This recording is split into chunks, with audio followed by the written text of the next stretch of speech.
direction de thèse est un travail difficile, au ce sens que il faut arriver à faire en sorte que le doctorant se construise par lui-même, pour lui-même.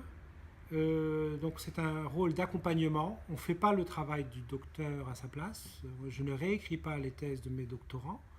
Je les prends à un certain niveau, très différent. J'ai eu des niveaux assez divers dans les thèses que j'ai accompagnées. Et j'essaye de les amener au plus haut de ce que j'estime être leur potentiel, avec des résultats que j'ai parfois trouvés très bons et parfois moins bons. Mais il y a de la gamme, de la place pour tous dans la gamme.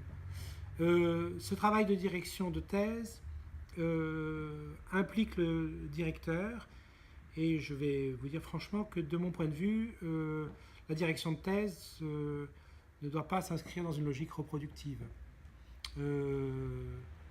J'ai une formule, je peux oser la formule. Je me suis reproduit à la maison, ça s'est bien passé, voilà, j'ai 3 enfants. Donc je ne suis pas à l'université pour me reproduire. Mon travail n'est pas de me reproduire à l'université. Mon travail est d'amener des doctorants à l'âge adulte, c'est-à-dire à une autonomie, une liberté d'action, une maturité, mais pas d'en faire des petits bergers qui viendront reproduire une soi-disant pensée berger. Voilà. Donc ça, c'est une obsession chez moi. Ce qui explique un peu ma façon de diriger les thèses, c'est-à-dire une façon où je ne me projette pas dans le travail de la thèse. Par exemple, je ne considère pas que le regard qu'on porte sur le travail d'un doctorant est un regard qui doit rejaillir sur moi. Je dissocie complètement les deux, hein, je sépare les deux. Il y a le doctorant, il y a mon travail, je m'en occupe, ça c'est mon problème. Le doctorant, je l'accompagne. Et je l'accompagne pour ce qu'il est, c'est-à-dire en espérant qu'il va arriver à utiliser la thèse comme un élément nécessairement très important de sa construction. Voilà. Donc c'est cette optique. Vu que j'aime bien travailler sur les intersections, j'ai des doctorants souvent qui sont d'horizons divers et qui eux-mêmes vont travailler sur des sujets d'intersection. Il faut dire ce qui est. Qui ne sont pas mes sujets, mais qui sont d'autres sujets d'intersection.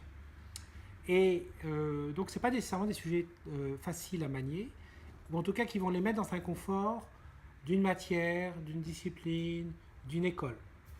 Par ailleurs, vu que le syndrome de la mobilité géographique, ça peut être perturbant pour des doctorants, puisqu'ils ont un directeur qui ne présente pas la garantie d'avoir une sorte de maîtrise des processus de recrutement, hein, puisque je bouge, que leur directeur peut ne plus être là physiquement pour finir la thèse, même si je suis très présent. Dès qu'on me sollicite, je réponds. Donc ça crée une autre caractéristique. Bref, la direction de thèse pour moi n'est pas le prolongement de mon travail, n'est pas le prolongement de ma personnalité. Je dissocie les deux.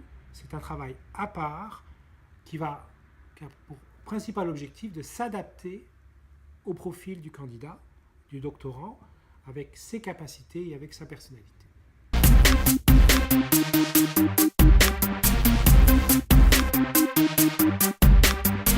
Le premier conseil que je donne aux doctorants, et pour répondre plus immédiatement à votre question, c'est appropriez-vous votre sujet. Je vous avoue que j'aime pas beaucoup donner des sujets de thèse. Moi, je n'ai pas demandé à mon directeur de thèse un sujet. Je suis allé le voir avec un projet que j'ai défendu. J'ai défendu mon projet. J'ai obtenu, mais je l'ai défendu. Et donc, j'aime bien quand même cette démarche. Alors maintenant, je comprends bien que des doctorants aient besoin d'avoir des conseils, etc. Mais je préfère quand même la démarche qui vient du doctorant. Et quoi qu'il en soit, que la démarche vienne complètement de lui ou partiellement de lui, je lui demande de faire un énorme effort d'appropriation. Ne cherchez pas à être quelqu'un d'autre, cherchez à être vous-même dans le travail de thèse.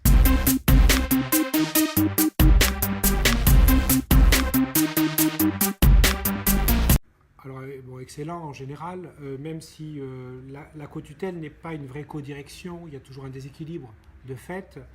Dans les différentes co-tutelles auxquelles j'ai travaillé, je crois oui, dans toutes, j'étais plutôt la partie, disons, la plus importante, on va dire, parce que c'est la plupart du temps des thèses, sauf une, mais qui ont été soutenues en France. Donc c'est normal que le lieu de soutenance commande un peu l'ascendant dans la direction. Alors, je peux vous dire deux choses. D'abord, moi je donne comme consigne au doctorant de faire son miel des observations des deux directeurs.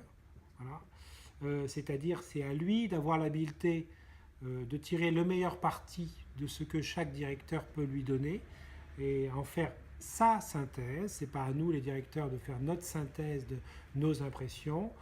Les universitaires sont des gens très indépendants, très libres, qui ont souvent des très fortes personnalités. Et donc, c'est un acquis, c'est une bonne chose qu'un doctorant ait cette expérience d'avoir plusieurs regards sur son travail et parfois des regards contradictoires ou partiellement contradictoires. Ça devient problématique quand le doctorant est bloqué dans son travail. Ça n'a jamais été le cas, ou quand ça aurait pu être le cas, où on a fait le travail de concertation nécessaire pour y arriver. Bon, la co-tutelle s'inscrit beaucoup dans le cadre de mes recherches, c'est-à-dire dans une approche quand même très pluraliste du droit, et donc y compris comparatiste au sens le plus large du terme, hein, comparé national, international, européen. Il y a un autre élément intéressant pour moi dans la co-tutelle, c'est la multiplication des contextes. Hein, se prendre un même objet que l'on examine dans des contextes différents, ben, ça rentre bien dans mon cadre de recherche, et donc je trouve ça intéressant. Voilà. Donc généralement, c'est pas quelque chose que je cherche à provoquer.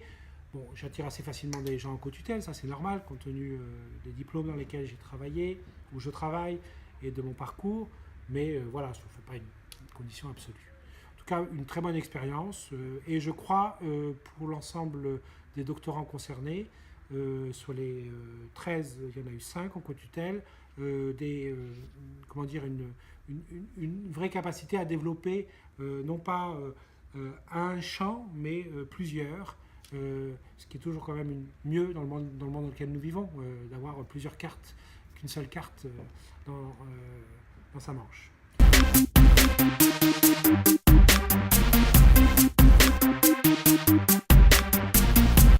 La plupart du temps, c'est quand même le doctorant qui fait la démarche, hein, de trouver, de rechercher son vis-à-vis ou le vis-à-vis du directeur français. Bon, vous savez que la co-tutelle, c'est la convention de co-tutelle qui la décide. C'est elle qui écrit en quelque sorte le règlement ad hoc. Alors là, on a eu des choses... Enfin, j'ai toujours eu des péripéties, hein, ça a toujours été un peu compliqué parce que, en gros, il faut rendre compatibles deux systèmes de règles qui n'ont pas été pensés pour aller ensemble, et donc ça se traduit par une sorte de cumul des règles. Donc on cumule les exigences des uns et des autres, et on prend l'exigence la plus haute quand on arrive à les graduer comme ceci, mais des fois ça a donné des jurys à 8 personnes parce que voilà, il fallait des parités, des questions des extérieurs, des locaux. Les soutenances de thèse à l'étranger aussi sont très intéressantes parce qu'on s'aperçoit que notre format de soutenance est quand même très particulier, très atypique par rapport à d'autres pays. Donc voilà, ça fait partie des expériences intéressantes.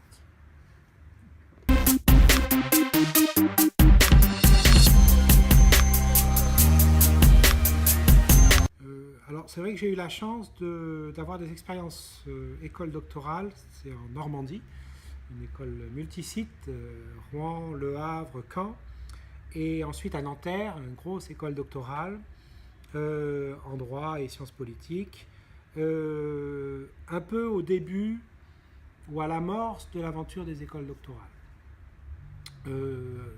J'ai tiré de cette expérience quelque chose d'extraordinairement gratifiant. Pourquoi ? Parce que nous avions des structures faiblement contraignantes, plutôt exploratoires, hein, qui essayaient d'ouvrir. Alors Nanterre est à ce titre remarquable. Je salue le travail d'Antoine Yoncan, hein, qui a initié avant les autres le format école doctorale à Nanterre, dont j'ai pu bénéficier ensuite comme directeur.